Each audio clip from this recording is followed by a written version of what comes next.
Ay grabe ho ito. Mga mahal kong taga-subaybay, ilang taon ho ang lumipas.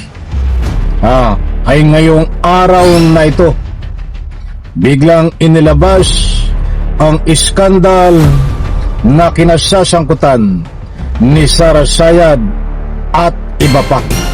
Kilalanin ho kung sino ang mga kasama sa iskandal. Alright, welcome back to my YouTube channel. I'm Andy's Vlog. Mga kaibigan, hindi po ito fake news. Uunahan ko po kayo. Matindi at kakaiba, grabe ang galing sa iskandal na ito. At ito po ay ilang taon na nang nakakaraan. Ngayong araw na ito, sa maniwala kayo sa hindi, inilabas po, starring Sara Sayad at siyempre ang kanyang tatay. Matindi ho. At mayroon pang isang abogado. Ay magugulat ho kayo sa ibabahagi ko sa inyo na ito. Isang like sa video na ito kung nagustuhan nyo po. Bago ko ibahagi sa inyo, please subscribe my YouTube channel. Huwag pong kalimutan mag-like, mag-share, mag-comment sa comment section. Talagang hindi lang po kasabihan ang sinasabi ng mga iskandal lumalabas ay ilang taon bago lumipas. But dito ay proven dahil itong iskandal na ho ito ay noong kapanahunan pa ng kanyang tatay ay mayroon na po ito. Hindi lang mailabas dahil ho siyempre nakapangyarihan ng kanyang tatay at sangkot ang kanyang tatay at isang abogado.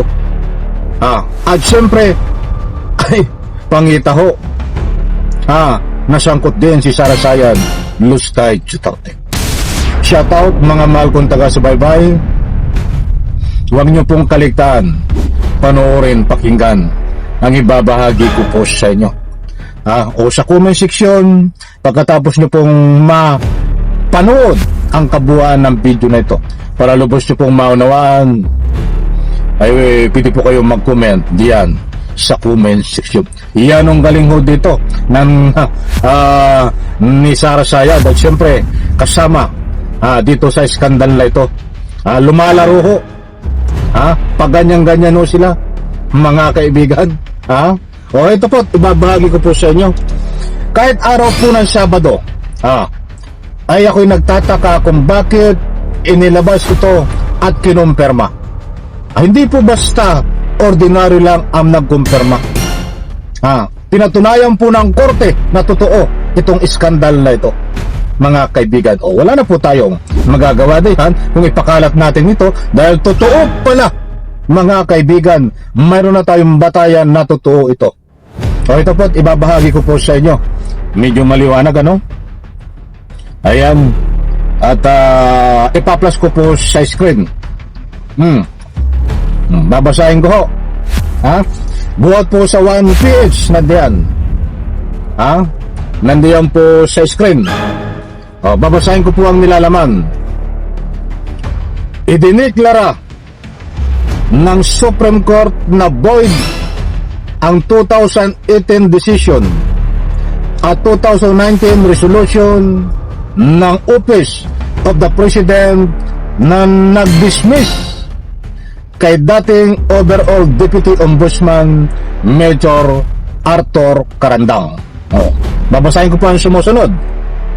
Ayon sa desisyon, walang kapangyarihan ang Pangulo na disiplinahin o tanggihan ang isang Deputy Ombudsman bilang bahagi o tanggalin. Ulitin ko doon. Ayon sa desisyon, walang kapangyarihan ang Pangulo na disiplinahin o tanggalin ang isang Deputy Ombudsman bilang bahagi ng independence ng Office of the Ombudsman. Wag po kayong aalis dahil ipapaliwanag ko po. Sa bandang gitna, ito ay isang kasama sa iskandal. Ito, kaugnay ito ng mga naging pahayag noon ni Carandang tungkol sa investigasyon sa umano'y bank transaction ni dating Pangulong Rodrigo Duterte. O heto pa, dahil pasuna ang termino ni Carandang noong 2020, hindi na siya maibabalik sa korte ang kanyang retirement, benefits at sweldo para sa panahon ng preventive suspension o dismissal hanggang sa pagtapos ng kanyang termino. Aba, ay marami-rami ho yan, mga kaibigan, yung back pay niya. O heto, para sa lubos pa rin nyo pong pangunawa. Ipinaliwalang bisa ng Korte Suprema ang kautusan ni dating Pangulong Rodrigo Duterte noong Enero 2018 na nagtatanggal sa serbisyo kay dating Overall Deputy Ombudsman Major Arthur Carandang.